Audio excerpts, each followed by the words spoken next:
চলুন আজকের লাঞ্চে কি রান্না করলাম সেটাই ভাবলাম আপনাদের সাথে একটু শেয়ার করে নেওয়া যাক। এখানে আমি মুসুরির ডাল সেদ্ধ করে নিয়েছি। এবার ভিন্ডি আর আলু কেটে রেখেছি, ভিন্ডি আলু ভাজা করব বলে। কড়াইয়ে কালো জিরে ফোড়ন দিয়ে আলুটাকে দিয়ে দিলাম, নিয়ে একটুখানি নাড়াচাড়া করে এবার এর মধ্যে আমি ভিন্ডিটাও দিয়ে দেব। নিয়ে ভিন্ডি আর আলু একসঙ্গে লাল লাল করে ভাজা ভাজা করে নেব। খানিকক্ষণ ভাজা ভাজা করে নেওয়ার পর এবার আমি এর মধ্যে হলুদ গুঁড়ো আর স্বাদ মতো লবণ দিয়ে দিলাম। এখানে রেডি হয়ে গেল ভিন্ডি আলু ভাজা। এইবার আমি মুসুরির ডালটা সেদ্ধ করে রেখেছিলাম, এবার এটাকে আমি সাঁতলে নেব।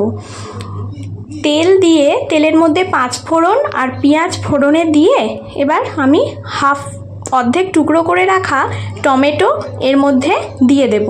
পেঁয়াজটাকে একটু নাড়াচাড়া করে নিয়ে এর মধ্যে আমি টমেটো কুচিটা দিয়ে দিলাম। টমেটো আর পেঁয়াজটা একটু ভাজা ভাজা করে নেব। হালকা একটু লাল লাল করে ভাজা হয়ে গেলেই এর মধ্যে আমি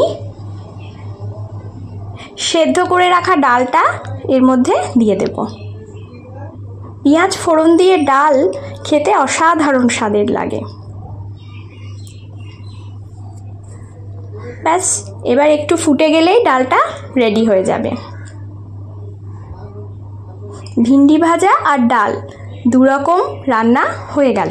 এইবার আমি করব পুঁই শাকের চচ্চড়ি। সব সবজি দিয়ে পুঁই শাকের চচ্চড়ি রান্না করব। এখানে সব সবজি কেটে নিয়েছি আর পুঁই শাকটাও কেটে নিয়েছি।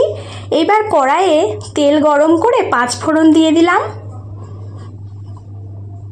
এইবার ফোড়নের মধ্যে সব সবজিগুলো দিয়ে একটু ভালো করে ফ্রাই করে নেব। হলুদ গুঁড়ো আর স্বাদ মতো লবণ দিয়ে সবজিগুলোকে আগে একটু লাল লাল করে ভেজে নিলাম। এইবার এর মধ্যে আমি পুঁই শাকগুলো দিয়ে দিলাম। এইবার ঢাকা দিয়ে দিয়ে শুধু রান্নাটা করে নেওয়া। ব্যাস, রেডি হয়ে গেল পুঁই শাকের ঘন্ট।